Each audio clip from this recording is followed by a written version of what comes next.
आज कोई बैठकर शैतान का कलेक्शन देखेगा तो यही कहेगा कि भाई वाकई में कलयुग आ चुका है। मतलब शैतान मूवी के ऊपर इतना पैसा। दरअसल जब मूवी अच्छी बनती है तब लोग पैसा खर्च कर ही देते हैं, बिना ये देखे समझे कि भैया उसका नाम क्या है, वो रीमेक है।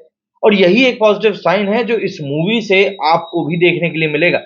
देखिए, शैतान एक गुजराती मूवी वश का रीमेक है। इसको लेकर कई लोगों ने मुझसे भी सवाल किए थे कि यार ये मूवी एक रीमेक है, तुम बता क्यों नहीं रहे हो ऐसा वैसा। जबकि मैंने क्लियर तौर पर कहा था कि देखिए ये मूवी रीमेक है, लेकिन उसके बावजूद मैं इस मूवी को सपोर्ट कर रहा हूं क्योंकि ये मूवी जिस तरीके से प्रेजेंट की जा रही है वो तरीका वाकई में काफी ज्यादा अच्छा है, इंटरेस्टिंग है, रोचक है, आप कुछ भी कह सकते हैं। और देखिए, सबसे बड़ा इशारा ये होता है कि कोई मूवी अच्छी है या नहीं कि वो मूवी कलेक्शन कितना कर रही है। देखिए, रिव्यू देने वाला रिव्यू दे देगा, अपना एक ओपिनियन बता देगा, अपने तरीके से, अपने नजरिए से उसने जिस तरीके से मूवी को देखा है, आपको वो समझा देगा। बट इन दी एंड ये पब्लिक डिसाइड करती है कि यार वो मूवी अच्छी है, देखने लायक है या नहीं है। और अगर कोई मूवी वाकई में कलेक्शन निकाल रही है तो फिर इसमें बुरा ही क्या हो सकता है। शुरुआत के जो 3 दिन हैं, उन 3 दिनों में ही शैतान ने अपनी लागत का ऑलमोस्ट 80% पैसा रिकवर कर लिया है। अब आप इस मूवी को फिर हिट मूवी ही कहेंगे, क्योंकि 3 दिनों में अगर ये मूवी इतना अच्छा बिजनेस कर रही है तो जाहिर सी बात है आने वाले समय में भी ये मूवी और अच्छा ही कलेक्शन करके निकालेगी। आर्टिकल 370 से अच्छा खासा कंपटीशन भी इसको मिलने की उम्मीद थी, बट पब्लिक ने सीधे तौर पर शैतान को चुना। और जैसा कलेक्शन की इसकी शुक्रवार से शुरुआत हुई थी, उसके बाद सिर्फ और सिर्फ ये कलेक्शन बढ़ता ही हुआ दिखा। अगर हम सबसे पहले बात करें संडे की एडवांस बुकिंग की, जो कि काफी ज्यादा इंटरेस्टिंग थी, तो संडे को मतलब कि कल इसकी एडवांस बुकिंग हुई थी 5.5 करोड़ की। नंबर ऑफ टिकट सोल्ड की बात करें तो ये आंकड़ा क्रॉस कर गया 2 लाख को, और ये हुआ 2,27,000 का। और नंबर ऑफ शोज भी इसके करीब करीब 12,500 हो गए थे। मतलब कल का दिन तो इस मूवी के लिए बहुत ही ज्यादा शानदार साबित हुआ। वहीं अगर हम बात करें इसके कल के कलेक्शन की, तो भाई इसका कल का जो कलेक्शन है वो निकल कर आया है करीब 20.5 करोड़ रुपीज। अब 20.5 करोड़ के कलेक्शन के साथ में इस मूवी का टोटल जो कलेक्शन था वो 54 करोड़ रुपीज का हो गया। शुरुआत इसने जब करी थी तब इसका पहले दिन का कलेक्शन हुआ था 14.75 करोड़ का। दूसरे दिन का कलेक्शन था वो हुआ 18.75 करोड़ का। और तीसरे दिन इसने एक बार फिर से 9% की जंप दिखाई और 20.45 का एक बहुत बढ़िया और पॉजिटिव कलेक्शन करके निकाला। और देखिए, जब कोई मूवी इतना कलेक्शन निकालती है ना, तो वो क्लियर तौर पर इंडिकेशन होता है कि भाई पब्लिक को जो है ये मूवी पसंद आ गई है। मंडे को इसका कलेक्शन ऑब्वियस सी बात है ड्रॉप होगा, और ड्रॉप होना इसीलिए भी बनता है क्योंकि वर्किंग डे है। तो इस लिहाज से हम लोग इस मूवी को थोड़ा सा क्वेश्चन तो दे ही सकते हैं, इतना तो हमको करना चाहिए।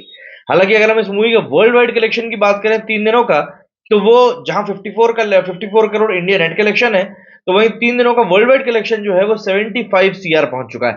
अब आप बोलोगे यार ये कैसे, तो देखिए वर्ल्ड वाइड कलेक्शन जो होता है वो हमेशा ग्रॉस में आता है। तो अगर हम 3 दिनों के इंडिया के ग्रॉस कलेक्शन की बात करें तो वो है 64.25, और 3 दिनों के ओवरसीज कलेक्शन ग्रॉस की बात करें तो वो हुआ है 10.75। ऐसे में इन दोनों को अगर हम क्लब कर दें तो 3 दिनों में ही इस मूवी ने ग्रॉस कलेक्शन वर्ल्ड वाइड जो है वो 75 करोड़ का कर लिया है।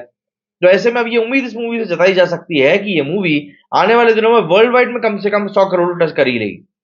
इसके अलावा कल की ऑक्यूपेंसी की बात करें तो वो भी काफी ज्यादा बेहतरीन रही। 36% की ओवरऑल ऑक्यूपेंसी रही।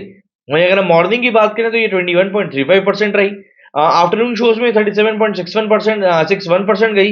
इवनिंग शोज में ये ऑलमोस्ट 50% टच कर गई। हालांकि नाइट शोज में थोड़ी सी गिरावट देखने के लिए मिली, बट उसके बावजूद भी 37.4% की इसकी रात में भी ऑक्यूपेंसी गई थी।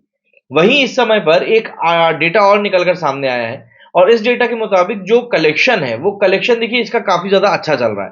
फोर्थ डे की अगर हम लोग एडवांस बुकिंग की बात करें तो क्योंकि एक वर्किंग डे है, इस कारण से इसका आज का जो एडवांस बुकिंग कलेक्शन है वो थोड़ा कम जरूर हुआ है। 1.15 करोड़ का एडवांस बुकिंग कलेक्शन हुआ है। ऐसे में उम्मीद जताई जा रही है कि ये मूवी वर्किंग डे होने के बावजूद भी 5 से 6 करोड़ का कलेक्शन तो मंडे को भी निकालेगी।